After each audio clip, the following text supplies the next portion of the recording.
Rain falls over the streets of San Francisco. The city glows in neon, but shadows linger between the lights. A typewriter clacks in the distance. A letter is sealed, addressed to the press, signed with a strange symbol, a circle with a cross through it.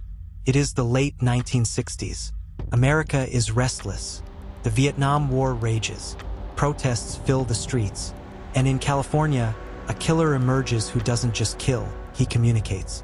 He taunts. He writes. He toys with police, journalists, and the public. He calls himself the Zodiac. Between 1968 and 1974, he claimed responsibility for at least 5 confirmed murders, and possibly dozens more. His letters, ciphers, and chilling phone calls turned him into a legend of fear, mystery, and obsession. Who was the Zodiac Killer? Why did he write to the world? And how has his shadow stretched across half a century without being caught? This is the story of the Zodiac Killer and his messages from the darkness. Lake Herman Road, near Vallejo, California. A lonely stretch of highway, teenagers out on a date. David Faraday, 17, and Betty Lou Jensen, 16, pulled over in a parked car. It was their first date. By the end of the night, it would also be their last. Around 11 p.m., a car pulled up beside them. The driver approached. A gun was drawn. Within minutes, Betty Lou was shot 5 times in the back as she tried to flee. David was executed at close range. The small community was shaken. Murders like this didn't happen here. Police had no motive, no suspects, no leads. But the killer wasn't finished. Why would a stranger target 2 innocent teenagers? And why was there no robbery? No assault, nothing but death. The questions were haunting. The answers were still to come. On July 4th, 1969, the killer struck again. Blue Rock Springs Park, just a few miles from the first crime scene. Darlene Ferrin and Mike Mageau sat in a car when a vehicle pulled up. A man stepped out with a flashlight, then opened fire. Darlene was killed. Mike survived, though badly injured. That night, a call came to the Vallejo Police Department. A calm male voice said, "I want to report a double murder. If you will go 1 mile east, you will find kids in a brown car. They were shot with a 9mm Luger. I also killed those kids last year." The Zodiac had revealed himself. Weeks later, letters arrived at the San Francisco Chronicle, Examiner, and Vallejo Times-Herald. Each contained details only the killer could know. Each was signed with his new emblem, a circle with a cross through it. One letter included a cryptogram, a 408-symbol cipher. He demanded the newspapers print it or more would die. When solved, the cipher read chillingly, "I like killing people because it is so much fun. It is more fun than killing wild game in the forest because man is the most dangerous animal of all." But the cipher ended with a mystery. The killer's name, he claimed, was hidden within. Yet decades later, his true identity remains unsolved. Was it arrogance?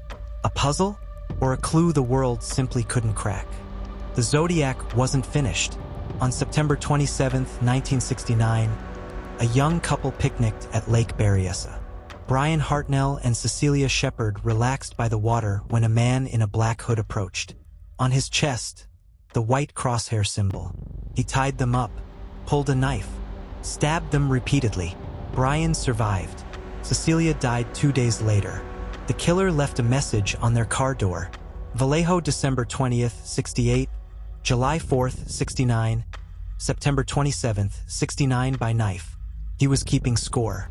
Just 2 weeks later, on October 11th, 1969, cab driver Paul Stein picked up a fare in San Francisco. At his destination, the passenger shot him in the head. The killer wiped down the car, but was spotted by 3 teenagers watching from a window. Police flooded the area. They even stopped a white male walking nearby, but let him go after a mistaken description was broadcast over the radio. Later, the Zodiac bragged in a letter, "The cops stopped me less than 3 minutes after I left the cab." Was he just lucky? Or was he playing games with law enforcement face to face? San Francisco was now paralyzed by fear. The Zodiac wasn't just a killer. He was a performer. He thrived on fear. His letters mocked police, described weapons, and threatened attacks on school buses full of children. Parents lived in terror. Reporters scrambled to publish his every word.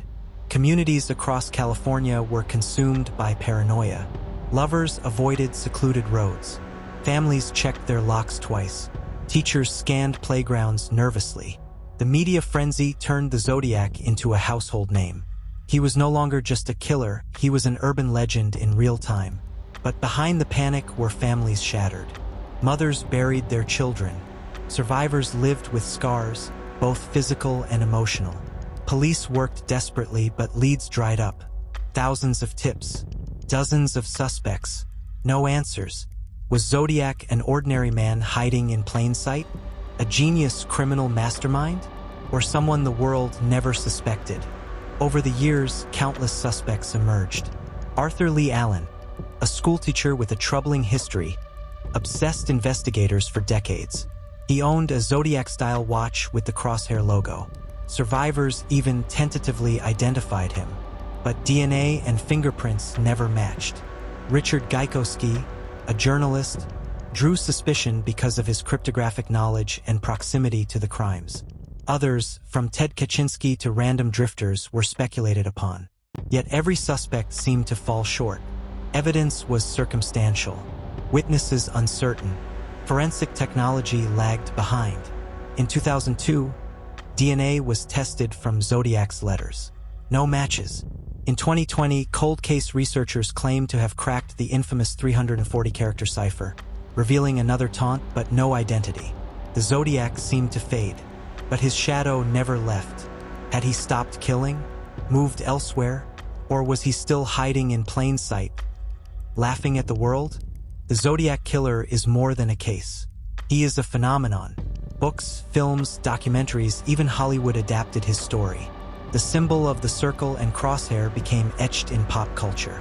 For investigators, he remains the ultimate cold case, a puzzle that defies resolution. Police forces, amateur sleuths, and online forums still chase clues decades later. Advances in DNA technology give hope that one day, his identity may be revealed. But for now, the Zodiac lives only in his messages. Letters of terror, puzzles unsolved, and crimes unpunished. The rain returns to San Francisco.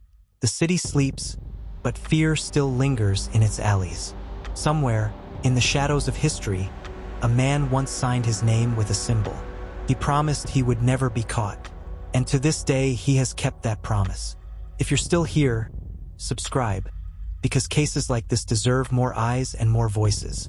And tell us, who do you think the Zodiac Killer really was?